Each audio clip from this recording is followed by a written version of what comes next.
extenso de relevamiento de viviendas que se realizó el pasado sábado en la zona es Unidad Misiones, pero más conocida como Los Palomares de Casaballe. El informe, en realidad final, con el procesamiento de todos estos datos, va a llevar algún tiempo más. Lo de ayer decíamos es un primer análisis y vamos a ver de qué se trata justamente con Gustavo Leal, sociólogo y director de Convivencia y Seguridad del Ministerio del Interior. Buenos días, Gustavo, gracias por recibirnos.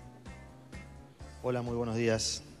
Bien, Gustavo, ¿qué pueden decir de ese primer análisis que comentábamos que estuvieron haciendo ayer? Si bien, bueno, todo el procesamiento de datos va a estar en algún tiempo. Lo que estamos informando en realidad en estos días es la forma en cómo se hizo y el proceso que se alcanzó el día sábado. Formalmente, todavía algunas de las familias que no habían sido censadas y relevadas el día sábado tienen plazo hasta el miércoles para presentarse en la seccional 17 de 9 a 17 horas justamente. ¿Esas familias, Gustavo, no estaban en las casas en ese momento? En la unidad Misiones hay 540 viviendas, 540 apartamentos que están distribuidos en 27 bloques de edificios. Claro.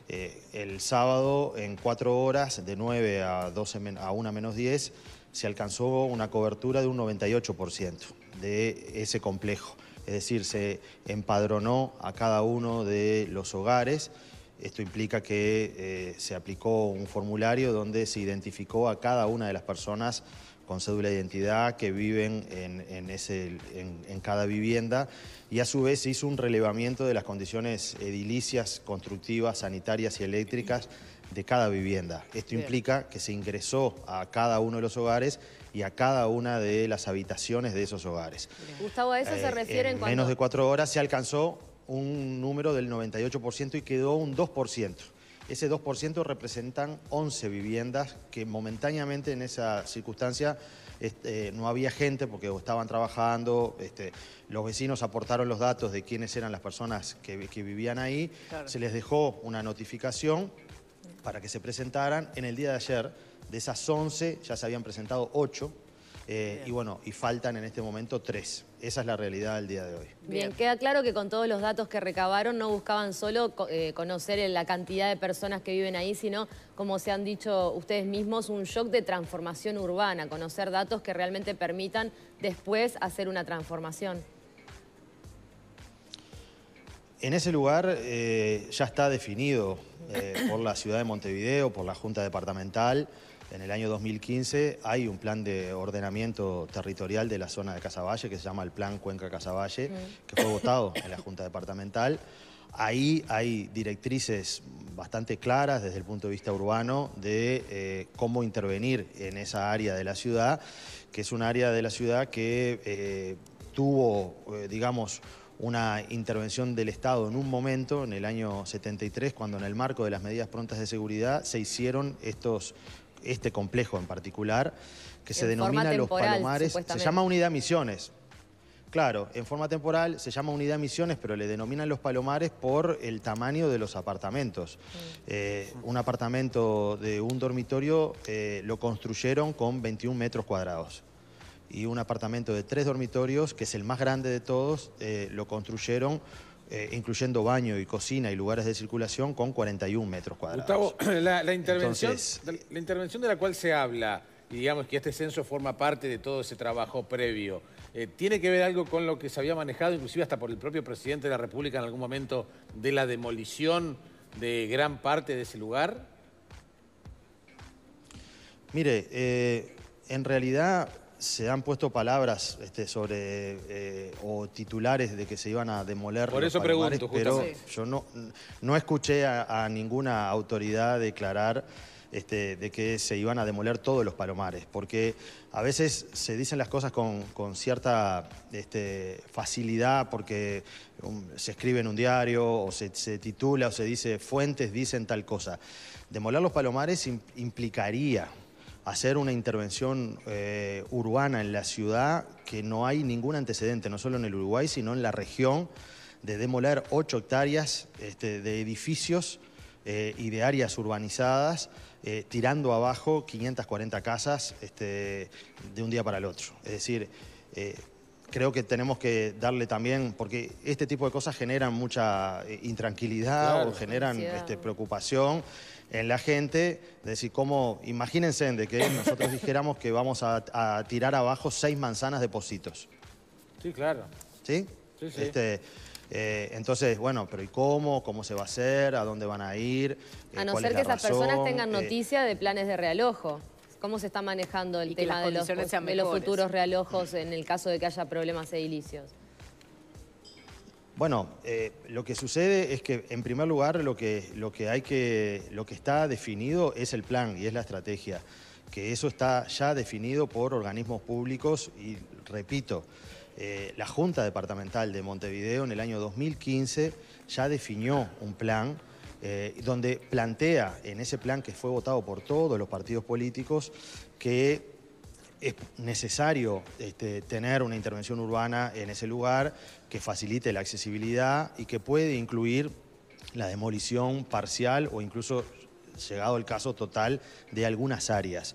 Pero decir eso no quiere decir de que de un día hacia el otro, luego de un censo, como se decía el sábado, bueno, ¿y cuándo empiezan a demoler todos los palomares? Porque también ahí se construye un estigma a veces sobre determinados lugares con mucho desconocimiento. Nosotros acá estamos siendo muy científicos en lo que estamos haciendo.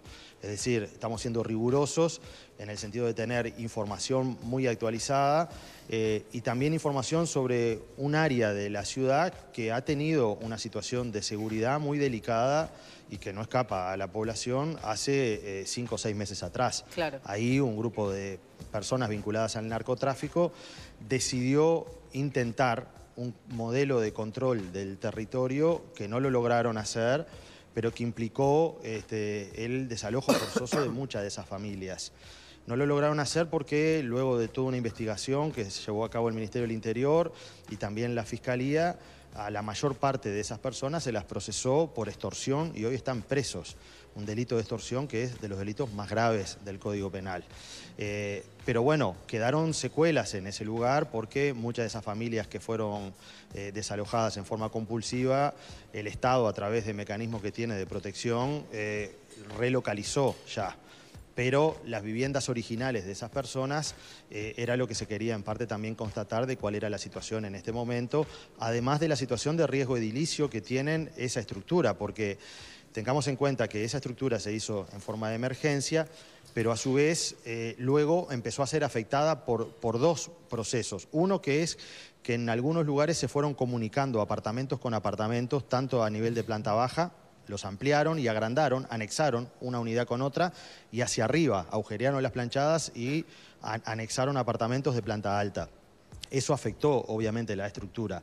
A su vez se construyeron aditivos y anexos a esa estructura y hoy de la estructura original, a la estructura original se le anexaron un 38% de área construida nueva y todo eso afecta obviamente y colapsa parte de la estructura edilicia y es esa la razón por la cual la presencia de bomberos y de arquitectos de seguridad edilicia de la Intendencia que inspeccionaron habitación por habitación y casa por casa. Es decir, que es una situación bastante compleja, pero de la cual hoy, gracias a la colaboración de la población, la gente aceptó gustosa, no hubo ninguna de las viviendas que rechazara el censo ni que tampoco rechazara la inspección.